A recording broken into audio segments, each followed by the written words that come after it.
What's up, guys? Welcome back to another weapon review video. Today we'll be going over a new Warmind Fusion Rifle that came in. It's one of those faster firing archetype of fusions, but I've seen some good clips on Twitter of it. It is the Proelium FR3. Now, how to obtain this weapon? You can obtain this weapon from an engram from Anna Bray using Mars tokens. That was the way I got it. Maybe there's a way from other vendors, just because I know some of the other vendors drop Warmind weapons as well.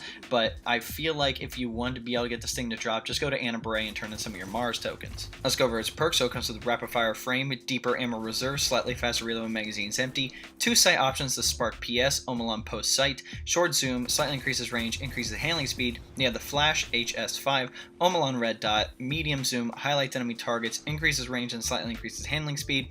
You have 2 battery options, liquid coils, slower building, charge for higher damage, increases impact damage while slowing the charge time.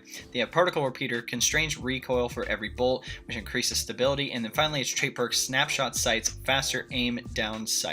Well, faster time to aim down sights. Here's a summary that I use in my thoughts. So sight-wise, personally, I'd go with the Flash HS5 for the most range out of the 2 sights. Plus, it's a community favorite, right? For any Omolon weapons that come with the sight as an option, like Positive Outlook, Uriel's Gift, some other things. There's like a SMG, it's called the Phosphorus MG4. All of those weapons perform pretty well in general with that sight.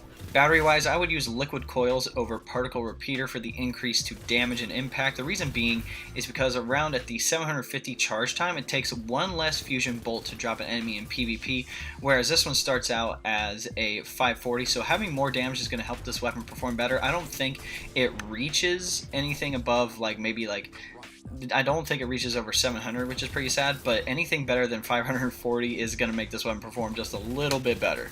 Trait-wise, Snapshot is definitely an interesting perk on fusions. It allows you to have your bolts that fire to have a less spread when you aim down sights. It's kind of like the same thing with shotguns. Like if you hip fire and then you aim, obviously your spread is going to be a lot less. It's definitely not my favorite trait perk on fusions in general, but it does have some viability in certain engagements.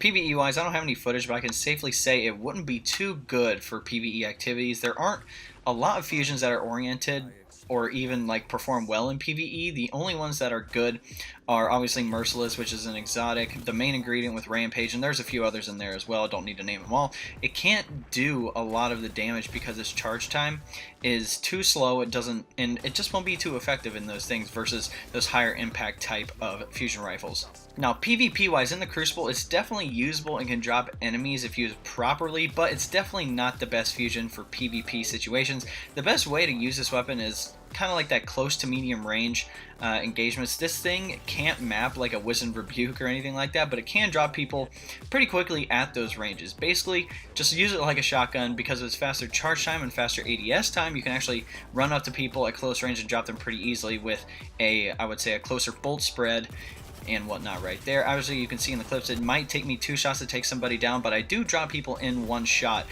with this thing if you can use it properly. Finally, my ranking is a 6 or 7 out of 10. Overall, it can perform well if used properly in the correct situations, but it obviously can't keep up with the fusions that are made for PvP, right? Like the main ingredient, the Eternal FR4, obviously the Wizened Rebuke, and there's some others in there as well. But if you want a change of pace, I highly recommend trying it out in the Crucible. Alright guys, those are my thoughts over the Proelium FR3. I'm pretty sure that's how you say it. If I'm wrong, you can just comment that below. But if you guys want to help support me, there'll be a link below. Say best way to support me. I'll take you to a 4-minute video. It's not Patreon or anything like that. But if you want to go check that out, that'd be awesome. If you don't want to do that, you can always like this video, subscribe to the channel, share this video, turn that notification bell, next subscribe if you know if I want to drop some new content on the channel, and then comment what you guys want to see below. Making content for y'all, so wherever you want to see, I'll try to get it out there. I obviously have a lot of exotic armor reviews. I have a lot of masterwork weapon reviews. I have a lot of just weapon reviews in general to put out there. So I'll try to get those out, I would say, here soon. And go down to the link below, say Discord. Go check out my Discord. We definitely have some things going on there, especially about some new games that were shown off at E3, like Anthem, The Division 2, and some other games in there. We also have some LFG voice chats as well for Destiny, Destiny 2, The Division, Fortnite, some other stuff like that as well. So if you want to check that out, that'd be greatly appreciated. But anyway, guys, hope you enjoyed this video. We'll catch you next time.